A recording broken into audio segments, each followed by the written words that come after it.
جی S herbal wholesale Ayurvedic ادویات کا قابل اعتماد مرکز تجارت کے خواہش مند حضرات کو ہم مکمل ٹریننگ دیتے ہیں۔ ہمارے ساتھ تجارت کر کے بھرپور پیسہ کمائیں۔ علماء کرام، حفاظ، ڈاکٹرز اور میڈیکل والوں کے لیے خصوصی رعایت۔ تفصیلات کے لیے ابھی رابطہ کریں۔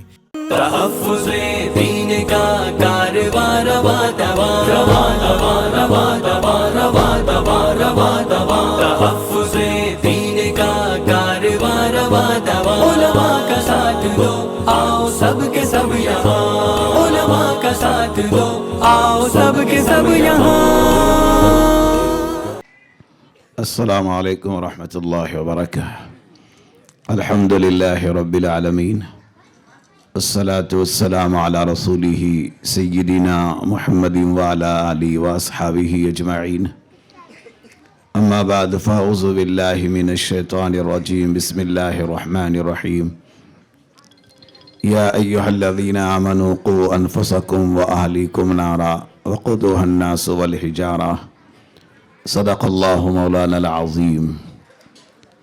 اللہم صلی علی سیدنا محمد وعلی آل سیدنا محمد وبارک وسلم۔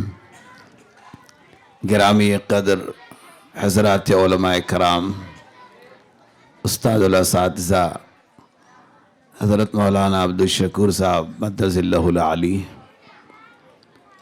معزز سامعین حضرات، پردہ نشین ماں اور بہنوں، دینی اس پروگرام کو کافی وقت ہو گیا ہے اور ہم اپنے ہی محلے کے بچوں کو سماعت کر رہے تھے، اور یہ مکتب کا پروگرام تقریباً آدھا پون گھنٹے سے میں خود سماعت کر رہا تھا۔ قابل تعریف ہے یہاں کی اساتذہ کی محنت، مسجد والی جماعت کی لگن، تعلیمی کمیٹی کی فکرے کہ اتنے محلے کا دینی ماحول بن گیا ہے۔ قرآن کریم میں اللہ تعالیٰ نے ماں اور باپ کی ذمہ داری کو بیان کرتے ہوئے یہ بات ارشاد فرمائی کہ یا ایہا الذین آمنوا قوا انفسکم واہلیکم نارا وقودوها الناس والحجارہ، اے ایمان والو، مردوں اور عورتوں، تم اپنے آپ کو اور اپنی بیوی اور بچوں کو جہنم کے اس آگ سے بچاؤ جس کا ایندھن انسان و پتھر ہے۔ تو میرے دوستو، یہ قرآن کی آیت ماں اور باپ کی ذمہ داری بیان کر رہی ہے۔ بچے کا پہلا مکتب ماں کی گود ہوتا ہے۔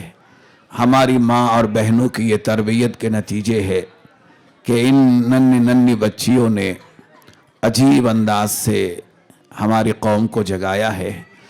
اس لیے کہتے ہیں کہ ماں کی زندگی میں دین ہوگا تو بیٹی کی زندگی میں دین آ جائے گا، باپ کے زندگی میں دین ہوگا تو بیٹے کے زندگی میں دین آئے گا۔ ماں اور باپ یہ دونوں کا پہلے دیندار بننا ضروری ہوتا ہے۔ جن گھروں میں ماں اور باپ دیندار نہیں ہے، ان گھروں میں بے دینی غالب آ جاتی ہے۔ اس لیے حضرت جی مولانا الیاس رحمۃ اللہ علیہ نے سب سے پہلے میوات کے اندر مکاتب قرآنیہ کی بنیاد ڈالی ہے۔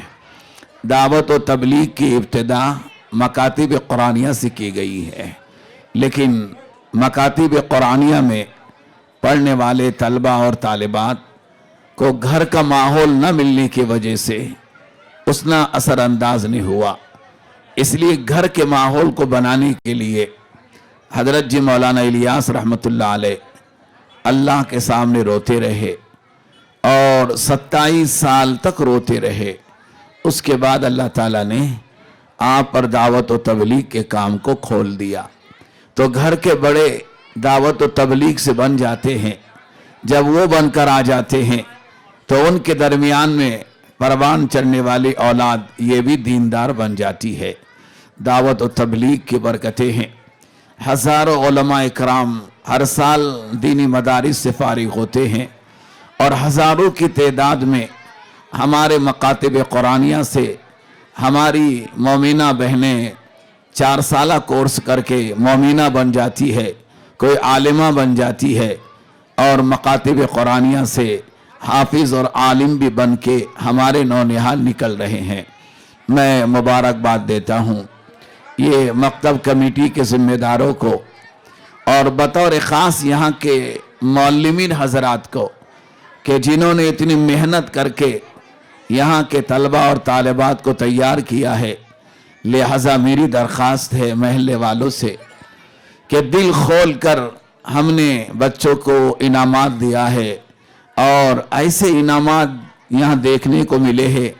ہمارے اس مرحوم شبیر بھائی کے علاقے کے اندر اور منصور پٹیل کے علاقے کے اندر ایک عجیب انداز کا یہ انعامات کا سلسلہ چلتا رہا، ورنہ 30 سال پہلے یہاں کچھ بھی نہیں تھا، ویرانیت تھی، مسجد ویران پڑی تھی۔ یہ دعوت کی برکتیں ہیں کہ مسجد آباد ہو گئی، مکاتب آباد ہو گئے، محلے آباد ہو گئے، اور ہر گھر میں اللہ نے دین کو زندہ کیا۔ تو میں یہ درخواست کر رہا ہوں کہ جیسے ہم نے اپنی اولاد کو انعامات سے نوازا ہے، ایسے ہی یہاں کے پڑھانے والے علماء اور اساتذہ کو بھی انعامات سے نوازتے رہے۔ ہمارے مصباح پٹیل اور دیگر پٹیل حضرات نے اپنے بچوں کو بہت انعامات سے نوازے ہیں، ان سے درخواست ہے کہ وہ بھی اساتذہ کو انعامات سے نوازے۔ بس میں اتنے ہی کلمے کہہ کر اپنی خوشی کا اظہار کر رہا ہوں اور آپ کے حق میں دعائیں دے رہا ہوں۔ اللہ کے آواز میری کچھ بھی نہیں نکل رہی ہے، لیکن آپ کی محبت اور بچوں کی محبت اور ہمارے یہاں کے مسجد والی جماعت کی فکرے اور مفتی حذیفہ کے بار بار اصرار پر میں یہاں حاضر ہوا ہوں۔ دعا ہے اللہ کے ذات عالی سے کہ اللہ تعالیٰ مکتب اشاعت القرآن کو قیامت تک چلانے کے فیصلے فرمائے، اور یہاں کے چلانے والوں کو اللہ بہترین بدلہ عطا فرمائے۔ وآخر دعوانا ان الحمدللہ رب العالمین۔